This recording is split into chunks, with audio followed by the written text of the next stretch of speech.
Detergent powder और cake. पहले इस्तेमाल करें फिर विश्वास करें। दोस्तों, घड़ी डिटर्जेंट के इस टैगलाइन को तो हर कोई जानता है, लेकिन जब इस ब्रांड को शुरू किया गया था तब कंपनी के पास इतने पैसे भी नहीं थे कि वो अपने एडवर्टाइजमेंट कर सके। इसलिए दोस्तों, दो भाइयों ने हिम्मत जुटाई और कभी पैदल तो कभी साइकिल से इसे घर घर जाकर बेचना शुरू कर दिया। लेकिन जब घड़ी मार्केट में आया तब इसे एक तरफ से निरमा से टक्कर मिल रही थी और वहीं दूसरी तरफ इसके सामने हिंदुस्तान यूनिलीवर जैसा बड़ा ब्रांड खड़ा हुआ था। लेकिन फिर दोस्तों, घड़ी ने ऐसा किया क्या कि यह आज के टाइम में इंडिया का one of the largest detergent brand बन गया है। आखिर इस कंपनी ने कौन कौन सी ऐसी स्ट्रेटेजीज अपनाई और ये सफर कितना स्ट्रगल से भरा रहा, आइए जानते हैं हमारी इस वीडियो में। तो दोस्तों, अगर हम डिटर्जेंट की हिस्ट्री पे नजर डालें तो ग्लोबल लेवल पर इसकी शुरुआत वर्ल्ड वॉर 2 के टाइम हुई थी, लेकिन तब ये दोस्तों इंडियंस की पहुंच से काफी दूर था। लेकिन फिर आजादी के 10 साल बाद यानी कि 1957 में स्वास्तिक ऑयल मिल नाम की एक कंपनी ने सिंथेटिक डिटर्जेंट बनाना शुरू किया और इस तरीके से दोस्तों भारत में इसकी शुरुआत हो गई। लेकिन अब भी यह बहुत कम घरों में अपना जगह बना पाया था। हालांकि 1959 में जब हिंदुस्तान यूनिलीवर ने इंडिया में अपना फेमस सर्फ एक्सेल लॉन्च किया था, अब इसे बहुत तेजी से एडवर्टाइज किया गया, जिसके चलते अब लोगों के बीच डिटर्जेंट पाउडर काफी तेजी से पॉपुलर होने लगा।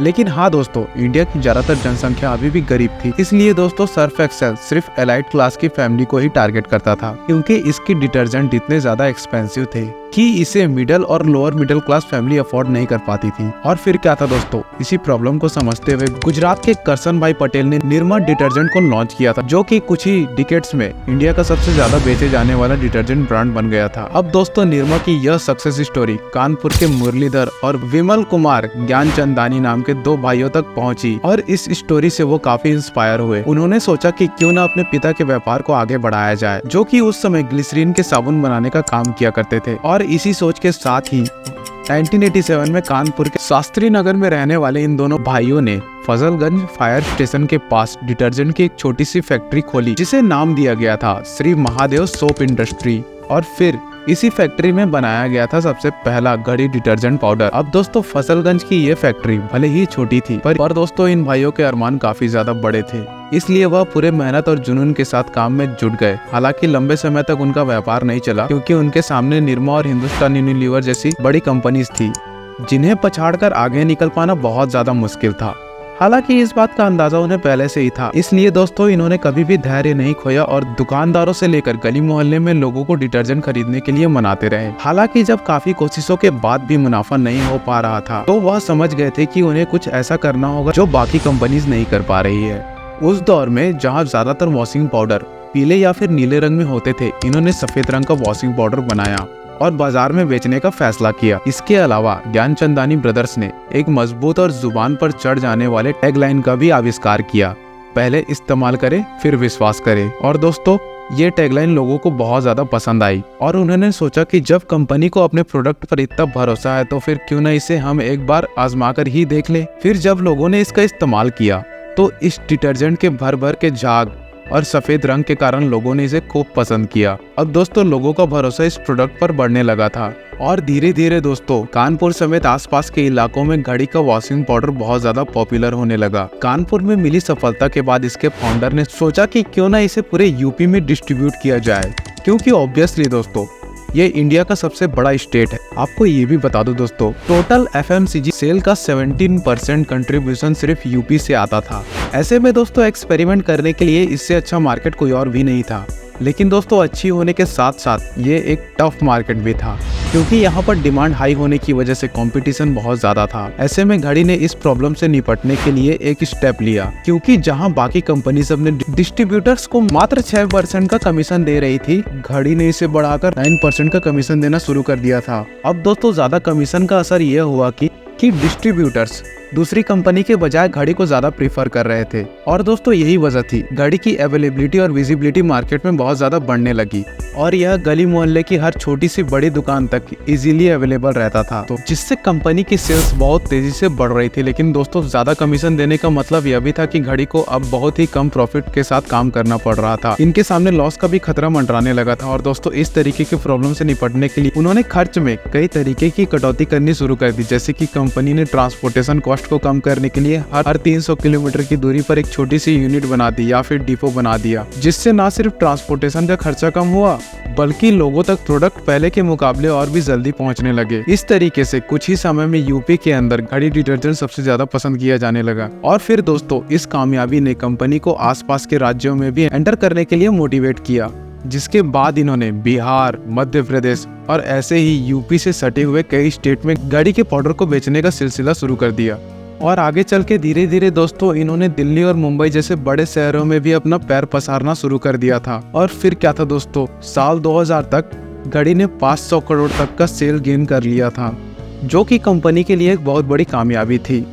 इसके बाद दोस्तों कंपनी ने और भी कई सारे प्रोडक्ट को बनाना शुरू कर दिया था और यह एफएमसीजी मार्केट में अपनी प्रेजेंस को स्ट्रॉन्ग बनाने में जुट गई थी और अपने सभी प्रोडक्ट को एक दूसरे के साथ इंटीग्रेट करने के लिए साल 2005 में Shri Mahadev soft industry integrate करने के लिए इंडस्ट्री का नाम बदलकर रोहित सर्फेक्टेंट प्राइवेट लिमिटेड कर दिया। इसी दौरान दोस्तों बदलते मार्केट ट्रेंड की वजह से और इनोवेशन की वजह से निरमा धीरे धीरे अपनी पोजीशन खोता जा रहा था, जिसका भरपूर फायदा घड़ी को मिलने लगा था दोस्तों। और फिर घड़ी निरमा के मार्केट शेयर को कैप्चर करता चला गया। साथ ही दोस्तों घड़ी ने कई सारे और सेक्टर में अपना प्रोडक्ट लॉन्च करना शुरू कर दिया, जैसे कि साल 2010 में आरएसपीएल ने हरिद्वार में एक यूनिट की शुरुआत की, जहां से hair shampoo, toothpaste, moisturiser, shaving cream और तो और दोस्तों लिक्विड हैंड वॉश की तरह और नए नए प्रोडक्ट को मार्केट में उतारा गया। और इसी की नेक्स्ट ईयर दोस्तों यानी कि 2011 में घड़ी, व्हील और निरमा जैसे कई सारे ब्रांड्स को पीछे करते हुए इंडियन डिटर्जेंट मार्केट का लार्जेस्ट प्लेयर बन गया। लेकिन दोस्तों ये सब हुआ कैसे? क्या सिर्फ डिस्ट्रीब्यूटर को ज्यादा कमीशन देकर और व्हाइट डिटर्जेंट बनाकर कोई कंपनी इतने कम समय में इतना ज्यादा सफल हो सकती है? और दोस्तों इसका जवाब है बिल्कुल भी नहीं, क्योंकि घड़ी ने कई सारी ऐसी स्ट्रेटेजीज को अपनाया जिन्होंने इनकी कामयाबी में एक बहुत अहम रोल निभाया है। सबसे पहले तो दोस्तों इसने कंज्यूमर के माइंड को समझा, जैसे कि इसके कस्टमर्स में ज्यादातर फीमेल हाउसवाइफ्स थी, जो कि दोस्तों ज्यादा झाग और अच्छी क्वालिटी को जोड़कर देखती है और खूब ढेर सारा फोम पाने के लिए एक्स्ट्रा डिटर्जेंट का इस्तेमाल किया करती है। ऐसे में घड़ी ने इस इंसाइट्स को समझा और खुद को ऐसा एडवर्टाइज करना शुरू किया कि उनके डिटर्जेंट से सबसे ज्यादा झाग मिलता है। साथ ही दोस्तों पहले इस्तेमाल करें फिर विश्वास करें, इस कॉन्फिडेंट क्लेम की वजह से कस्टमर इस नए प्रोडक्ट को ट्राई करने के लिए बहुत ज्यादा क्यूरियस थे। लेकिन यह टैगलाइन दशकों पहले कानपुर के किसी गली मोहल्ले में दम तोड़ चुकी होती अगर ज्ञानचंदानी ने अपने प्रोडक्ट के एडवर्टाइजमेंट में प्रायोरिटी नहीं दिखाई होती। आज के टाइम में भले ही दोस्तों आप माधुरी दीक्षित और अमिताभ बच्चन जैसे बड़े बड़े सितारों को घड़ी का एडवर्टाइजमेंट करते हुए देखते हैं, लेकिन शुरुआती दिनों में घड़ी खुद स्ट्रगल से गुजर रहा था और एक्सपेंसेस की कटौती करते हुए सरवाइव करने की कोशिश कर रहा था मार्केट में। ऐसे में दोस्तों बाकी ब्रांड्स की तरह वो ना तो किसी सुपरस्टार को ब्रांड एम्बेसडर बना सकता था और ना ही बहुत बड़े लेवल पर एड कैंपेन चला सकता था। लेकिन दोस्तों बिना किसी एडवर्टाइजमेंट के लोगों को अपने प्रोडक्ट के बारे में अवेयर कैसे करे, इसके लिए ज्ञानचंदानी ने एक बहुत ही स्मार्ट डिसीजन लिया। उन्होंने दोस्तों नॉर्थ इंडियन स्टेट्स में एक मेजर ट्रेन के एक्सटीरियर पर घड़ी का एडवर्टाइजमेंट प्रिंट करा दिया, जैसे कि दोस्तों पुष्पक एक्सप्रेस और स्वर्ण जयंती एक्सप्रेस पर लगे इस एडवर्टाइजमेंट को ही देखकर आप समझ जाएंगे। ट्रेन के एक्सटीरियर की तरह अंदर के डिब्बों में भी छोटे छोटे पोस्टर्स लगाए गए थे ताकि उनकी एडवर्टाइजमेंट अच्छी खासी हो सके और लोग उनके प्रोडक्ट के बारे में अवेयर हो सके।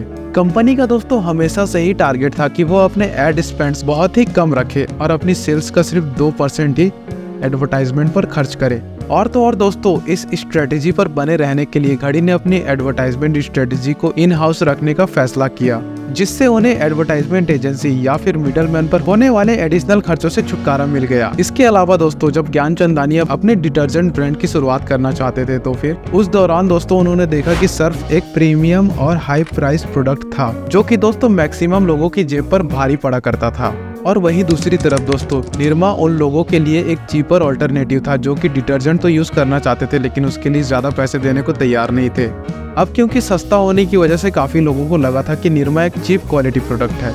ऐसे में उन लोगों के लिए कोई ऑप्शन नहीं था मार्केट में जो कि निरमा से बेटर प्रोडक्ट चाहते थे, लेकिन साथ ही वह यह भी चाहते थे कि वो सर्फ के जितना एक्सपेंसिव ना हो। ऐसे में ज्ञानचंदानी ने इसी सेगमेंट में ही एंट्री करने की सोची और अपने ब्रांड को निरमा से बेटर क्वालिटी अल्टरनेटिव के रूप में पोजीशनिंग करना शुरू कर दिया। और दोस्तों घड़ी की प्राइसिंग में भी कंपनी ने काफी चालाकी दिखाई और जहां निरमा सिर्फ 30 रुपए पर किलो के हिसाब से अपना डिटर्जेंट बेच रहा था, घड़ी ने मात्र 35 रुपए पर केजी में बेचना शुरू कर दिया। हालांकि दोस्तों ये एक रिस्की फैसला भी था, क्योंकि निरमा घड़ी का सबसे बड़ा कॉम्पिटिटर था और कॉम्पिटिटर होने के साथ साथ वो बड़ा मार्केट लीडर भी था। ऐसे में दोस्तों ज्यादा कीमत के साथ उसे बीट करना कंपनी के लिए एक बहुत बड़ा चैलेंज बन गया था। लेकिन दोस्तों घड़ी ने अपने प्रोडक्ट की क्वालिटी पर कॉन्फिडेंस रखा और दोस्तों अपने एडवर्टाइजमेंट कैंपेन्स के थ्रू कंज्यूमर्स को एनकरेज करता रहा। और फिर दोस्तों लोगों में धीरे धीरे ये परसेप्शन बन गया कि घड़ी सस्ते में एक प्रीमियम प्रोडक्ट है। अब दोस्तों जब कंपनी एक छोटी सी फैक्ट्री के साथ शुरू हुई थी, तब इसके फाउंडर को यह पता था कि इस समय उनके पास इतनी पूंजी नहीं थी कि वो अपने प्रोडक्ट को नेशनल लेवल पर डिस्ट्रीब्यूट कर सके। इसलिए उन्होंने बहुत छोटे से गोल से शुरुआत की और सिर्फ कानपुर के मार्केट को टारगेट किया।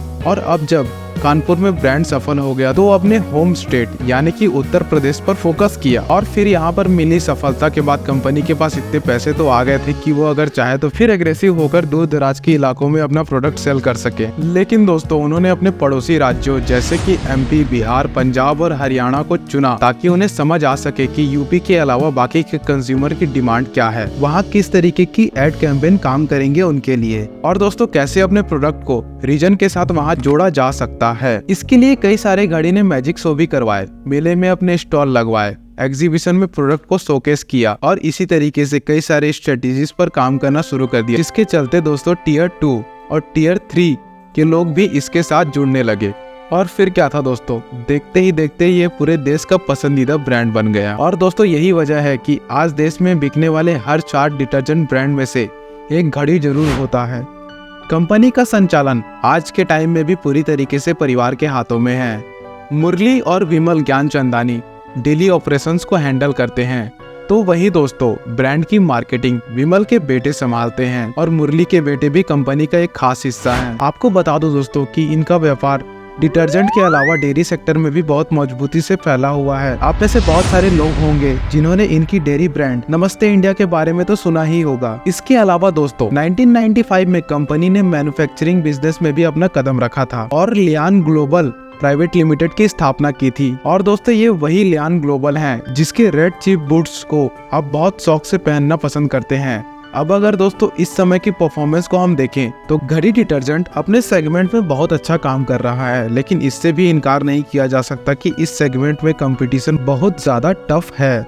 और घड़ी को सिर्फ सर्फ या एरियल जैसे बड़े प्लेयर्स से ही नहीं बल्कि निरमा, फेना, मिस्टर वाइट जैसे कई सारे रीजनल ब्रांड से टक्कर मिल रहा है। तो दोस्तों जिस तरीके से शुरुआत में निरमा घड़ी डिटर्जेंट के लिए प्रेरणा बना था, आज के टाइम में भी उसी को ही सामने रखते हुए निरमा को अपने पास्ट मिस्टेक से घड़ी को सबक लेना चाहिए और दोस्तों अपने ग्रोथ को सस्टेन करने के लिए कुछ स्ट्रेटेजिक स्टेप्स लेने चाहिए, जैसे कि घड़ी को अपने R&D में ज्यादा से ज्यादा इन्वेस्ट करना चाहिए, नए प्रोडक्ट को डेवलप करने में और डिस्टिंक्ट प्रोडक्ट को इम्प्रूव करने में ध्यान देना चाहिए ताकि वो मार्केट में आगे भी बने रह सके। साथ ही दोस्तों घड़ी के लिए बदलती मार्केट डिमांड और कंज्यूमर प्रेफरेंस को समझना भी बहुत ज्यादा जरूरी है, वरना दोस्तों ये भी निरमा की तरह पीछे छूट सकता है। इसके अलावा दोस्तों एक चीज और है जिसके ऊपर घड़ी को काम जरूर करना चाहिए और दोस्तों वो है इसका डिस्ट्रीब्यूशन नेटवर्क। अब दोस्तों आप ये सोच रहे होंगे कि इसमें क्या खराबी आ गई है। असल में दोस्तों घड़ी एक डिटर्जेंट ब्रांड है, यह बात नॉर्थ साइड के कुछ स्टेट के लोग ही जानते हैं, जबकि दोस्तों साउथर्न स्टेट इससे अभी तक पूरी तरीके से अनजान है। ऐसे में घड़ी को अपनी लेगेसी कायम रखने के लिए अपना पैन इंडिया प्रेजेंस स्टेब्लिश करे ताकि दोस्तों उसे और भी बड़ा कंज्यूमर बेस मिल पाए। और अगर दोस्तों घड़ी इन स्ट्रेटेजीज को अप्लाई करता है तो फिर वह अपनी करंट सक्सेस और लेगेसी को लंबे समय तक कायम रख सकता है।